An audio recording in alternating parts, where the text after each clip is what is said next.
Welcome back to the Grow Like a Mother podcast, the podcast where we explore the messy, magical journey of motherhood, self-discovery, and personal growth. Today, I'm really excited to welcome someone whose presence feels like a deep exhale.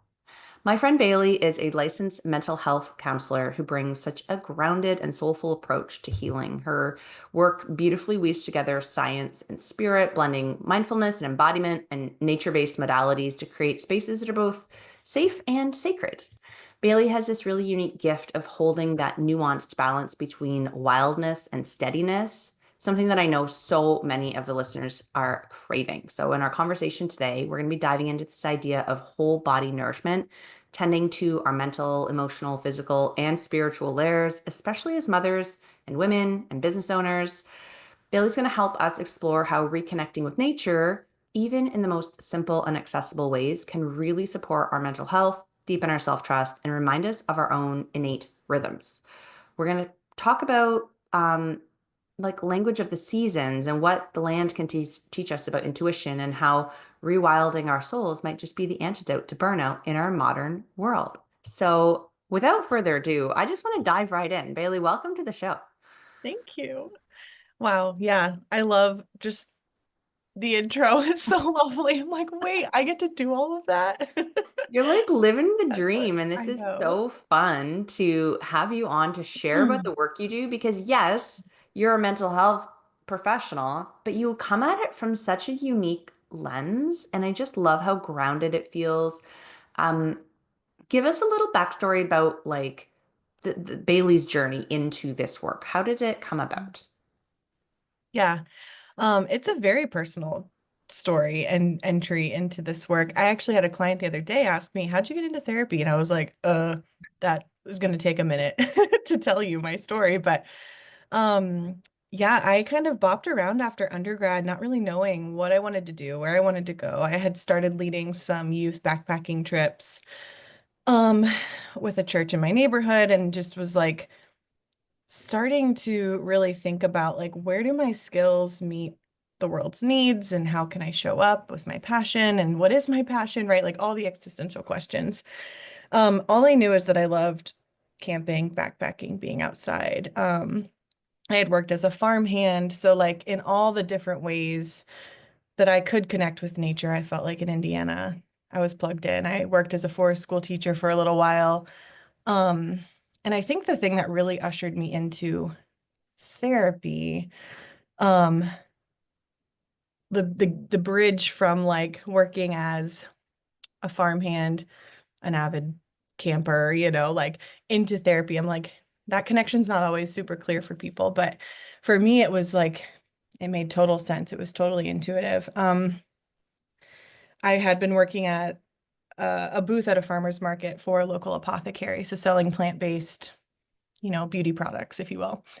And I was like, man, these plants, and I was like actively studying with the owner of the business, the medicinal properties of plants and kind of herbalism. And so that knowing and reading like the calming effects of chamomile, right? Like the sedative properties of valerian root. Like I think that for me was like, wow, plants can heal people. And like, how else can I show up outside of like being an herbalist, or how can I like lean into career or vocation with this passion, right? Like this collection of like nature loving passions of mine. And through a series of like serendipitous, the universe plopping me in the right places at the right time, pointed me to this school in my city. And I was like, well, I've never considered going back to grad school. Let me look up what they have, going on at this school. I was nannying at the time, so I was biking past this um it's called Christian Theological Seminary. So I was like, seminary, like I'm not really religious, like I don't really want to go to seminary. But it was right on the river and it looked like a monastery. It was so beautiful and it just like called me in this like sense of place. So I did some research online and I was like, well, I can either go back and get my master's of divinity, but like why would I do that? Nothing wrong with that, but that was not my path. But then I saw they had a clinical mental health counseling program that was an extra year long than normal programs, and it focused on spiritual integration and not just through their Christian lens, but like any and all. And they had a yoga program tied with it. And I was like, this. I just like knew in that moment, which is not like the traditional, like, yeah, I wanted to be a therapist and help people. It was like, no, the building itself called to me, like, really, really pulled me in. But it was the perfect place to land. It's surrounded by nature, like I said, the river, the woods, here, the eastern woodlands in Indiana. The spiritual piece really drew to me, which you mentioned, like the dimensions of self, whole body nourishment. It was mind, body, soul, and whatever that looked like for my clients. And then I got to bring the nature piece into it, and it fit so well. I don't know if that answers your question in full, but that's kind of my journey into therapy world. It sounds like it found you Yeah, almost, it did. right? Like it just a perfect puzzle piece, like click, and you Mhm. listened when the right pieces came in, which is so Yeah. important, that intuition piece. And I think it's really neat how you weave in the natural world into the therapy practice and all of Mhm. the other pieces of what you do too, right? Um, Tell us about the brand and tell us about how the work is different and all the different pieces of what you're doing. Yeah. Yeah. So I think like one being in central Indiana, the Midwest of the United States, like that's not, we're the flyover states, we're not like the place where you go for a destination, nature, outdoorsy time. A lot of people leave Indiana to go to Colorado, that type of thing. But I think I fell in love with the Eastern Woodlands through my time with the forest school. I spent some time on the land, 4 nights and 4 days in the woods alone, went on a vision quest. Right before I started seeing clients in practicum, which was just like the most powerful experience for me, solidifying like what I want to do. And so when it came time to like launch my private practice and actually make it my own and craft it to be what I wanted it to be, I was like, I want this to be accessible. I don't want some obscure name. I want it to be like searchable, findable, not just for the sake of like my business and my brand, but just like I want nature-based healing and therapy to be accessed in Indiana. And so the name of my private practice is Mind Body Nature Counseling, because I'm like, people are going to search those words, they're going to find it, and hopefully I can help bring nature to people who aren't nature lovers, who aren't outdoorsy. I do a lot of work online with people and reminding them that like, hey, your body is nature. Like you don't have to go out to the woods for 4 days and 4 nights, right? Like if you could do that and get there and challenge yourself, that's great. And you can sit inside your house in your bed, connect with your body, and that is connecting with nature. And you can experience the benefits of nature within your own being.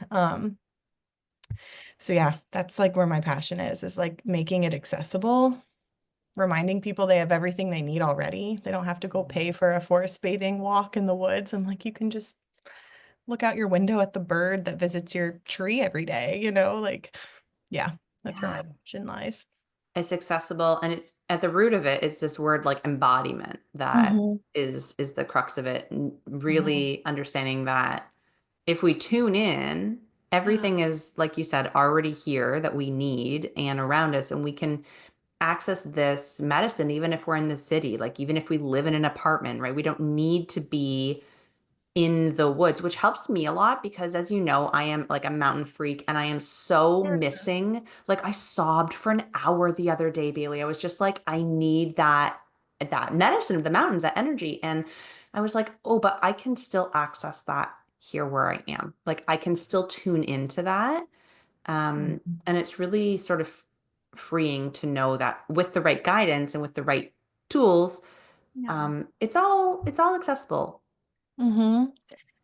Yeah. Yeah. Like your houseplant behind you, right? Like your pets. Like we have the wooden desk I'm sitting at. Like I have a bunch of rocks right here, that I've collected or some feathers. Like everything that exists once came from the earth. So there is a way to connect with the earth, like through that mindfulness and then with your body through embodiment, right?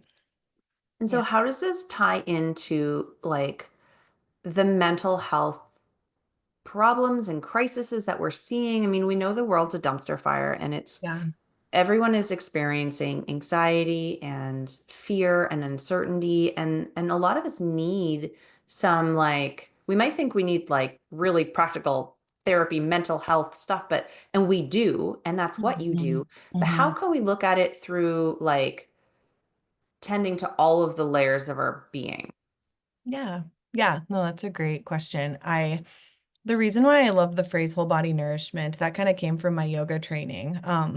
With the koshas, it's like part of yoga philosophy that's really resonated with me. And it's koshas translates to sheath. So the five sheaths of self, or the five dimensions.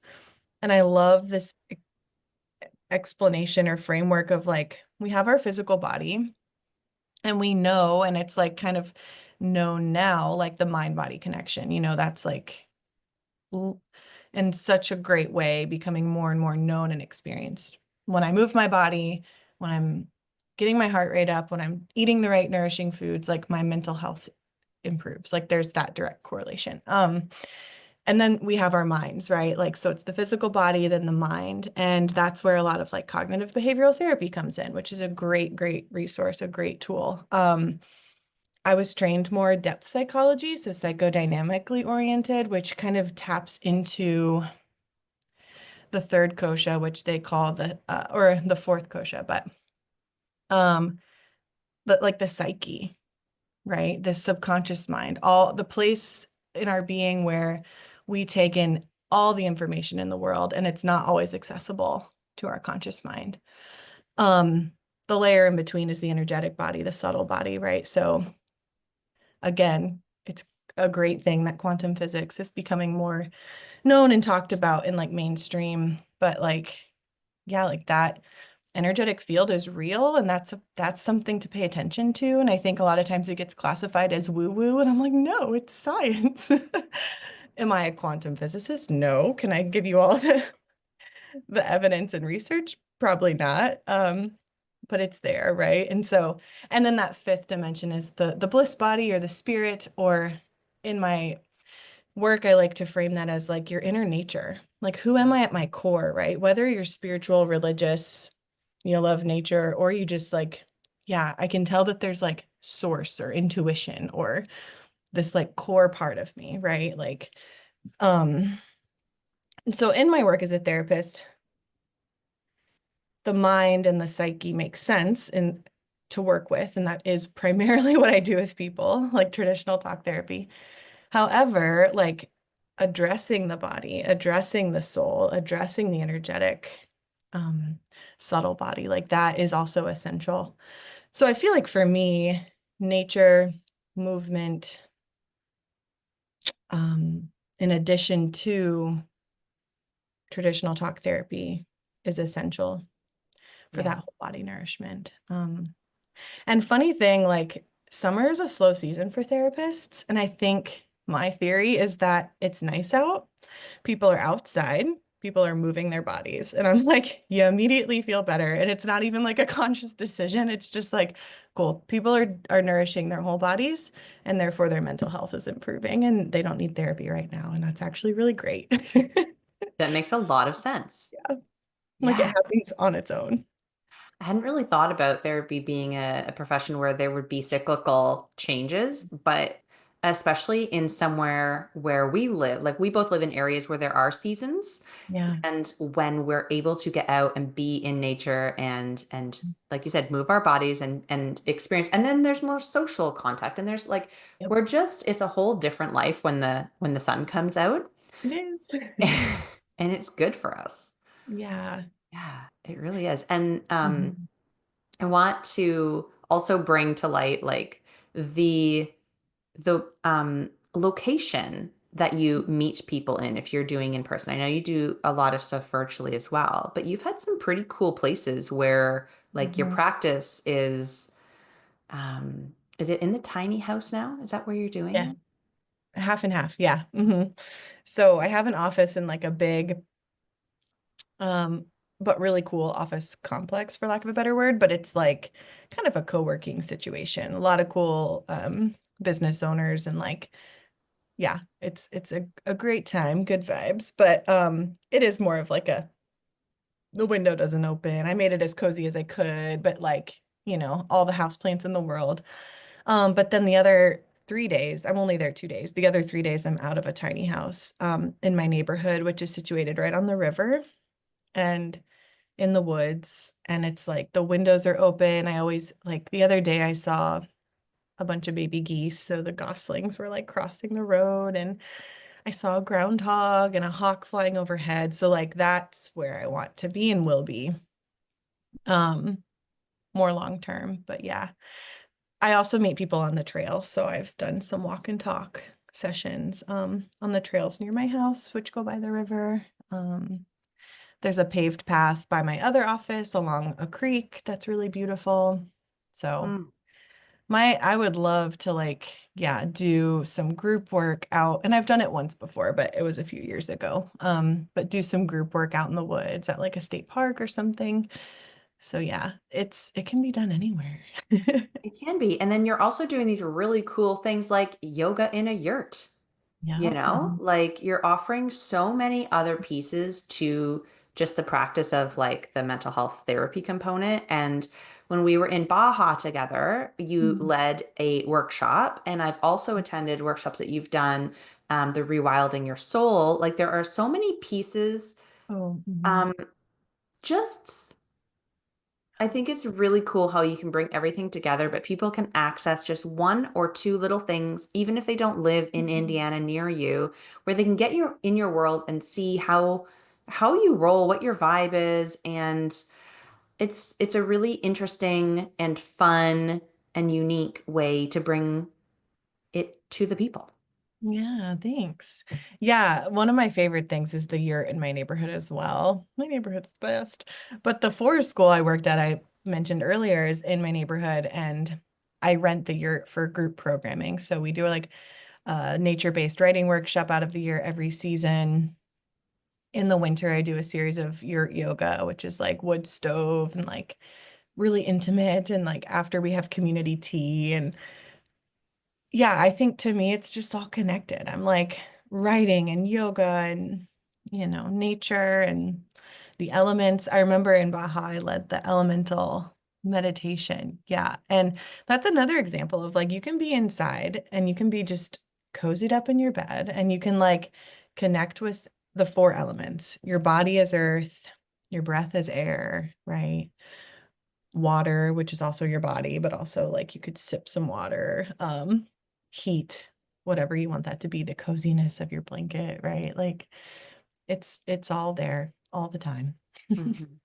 That's like Ah, the biggest thing is like your body is nature, but also like we are nature, like we cannot actually be separate from it, bridging the gap of what the illusioned gap. yeah. I'd love to just see if there's any quick tips or things that come to mind that we can offer the listeners if they're like sitting in the car or the office right now and just sort of yearning for this connection and thinking like, okay, I understand.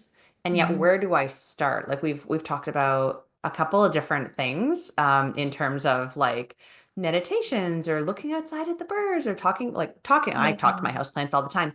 Oh my gosh, I just have to tell you this quick Yeah. story before you answer me and give me some tips. I was in the bathroom with my daughter the other day in my bathroom, and I have a tall, I don't even know, she's some kind of fern palm tree, Hmm. her Henrietta. Anyways, I'm just in the bathroom. She's washing her hands, my daughter, and she's like, Mom, who are you waving at? I'm like, what?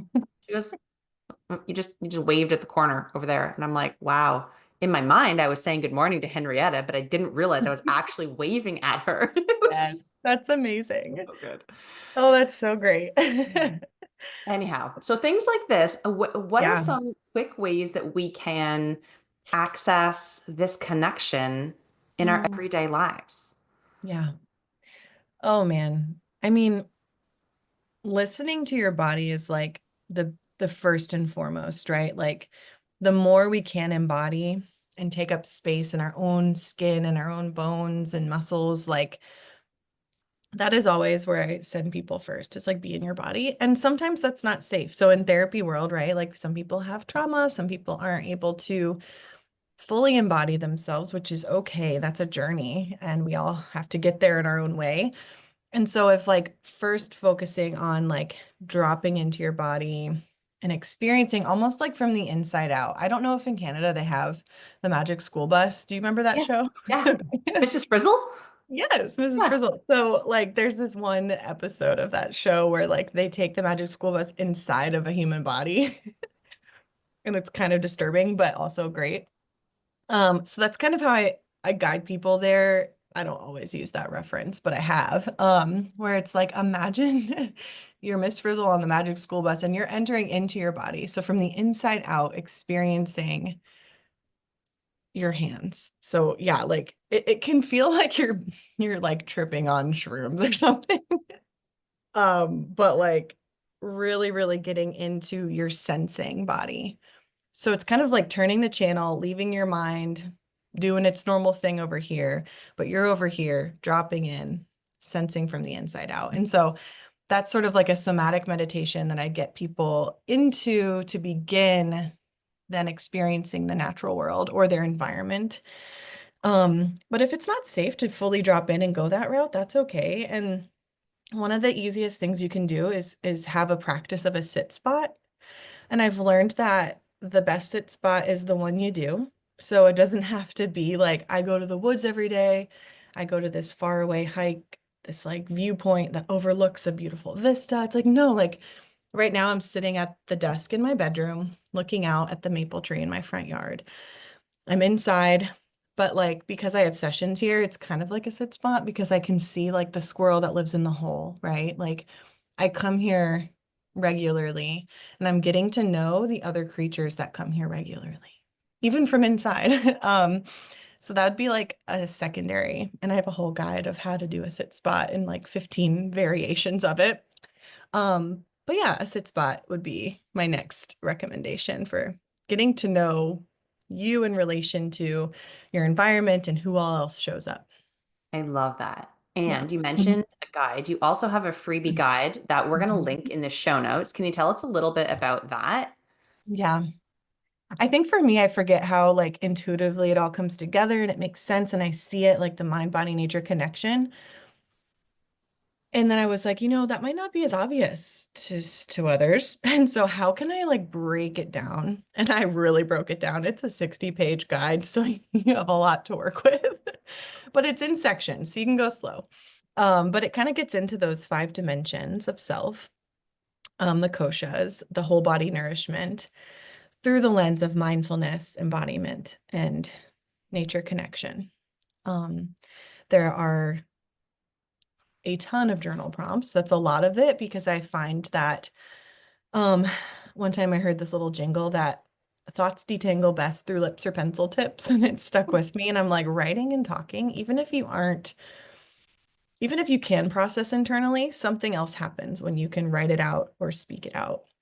And so there's a ton of journal prompts. Um a lot of experiential exercises, invitations to start engaging with the work and the insights you gather through journaling. But yeah, it goes through like a whole values exercise, kind of getting at like how do you conceptualize and hold in mind a compass for your own life? Like what's important to you? What do you prioritize? And then it kind of looks at like those seasons and rhythms. Like how do I naturally show up at any given time of the year, the day, the month, especially like women hormonally throughout a month, it's so different, right, than male hormones. And so it's like looking at all of those things, like how can I work with myself and team up with all the parts of myself and my dimensions and lean into my natural rhythms, my values, and then it gets into the nature exercises and experiences and some movement and I had a lot of fun making it. So I really and I've heard good things. People are resonating with it, so that's good. This It's is like making sense to other people. which is sometimes the hardest part to take what's in Mhm. your like understanding and your knowing and put it Mhm. out. But yeah, I mean, I've gone through it too. It's fantastic. And it's by far Oh, the most valuable freebie resource we've ever given away on the show. So thank you so much for that. That is so of generous. course. And a really great way for listeners to dive in and get started with it. Mhm. And if they are curious, I know as we air this episode, you're actually going to birth a baby, your Yeah. second baby. So you will be on quote unquote maternity leave because Hmm. as we were chatting, you are anticipating to have some space to do some other things. And so I think um, as you're in that space and people are receiving this episode and meeting you maybe for the first time, how can they get in touch and start to explore your world a little bit? Yeah, yeah, for sure. The guide is like go to. I include some like supplemental email invitations too. So there's like extra goodies that come when you do get the guide. It's like, oh, try this, add this in. Here's a playlist. Um, so I've really, really created something where it's like if you really want to know, I'm gonna tell you all that I know. So that's a great way to get to know me because I feel like I poured so much of myself into it and the work I do. I will say I have a wait list that people could add their name to if they want to experience my virtual nature-based writing workshop. It's not for writers. You can be a writer, but it's mostly for people who are curious with a pen, right? Like, let's just experience this and write about it. So that'd be a great way. But also,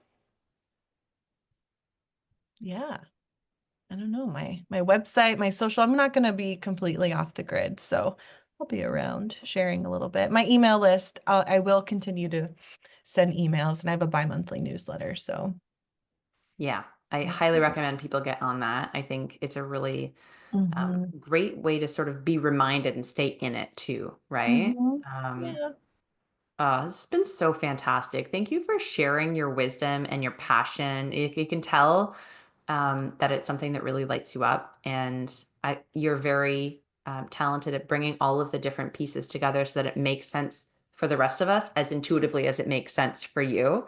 Wow. Um, Thanks. before we log off here, is there anything that you want to share with all the listeners, or anything that sort of feels unsaid, or anything you just want to make sure people hear today? Yeah, I feel like we covered a lot. I think my biggest reminder is like you have everything you need. Like this work doesn't have to be expensive. Like whole body nourishment can be done with your body, with the natural world, with community, right? Like I think you have everything you need already. And um yeah, it's yours to access at any time. That would be my biggest takeaway with this.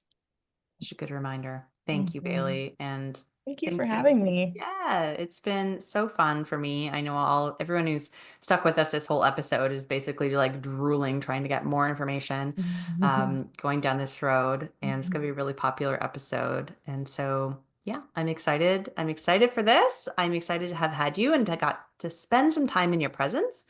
And to all the listeners, keep on growing like a mother.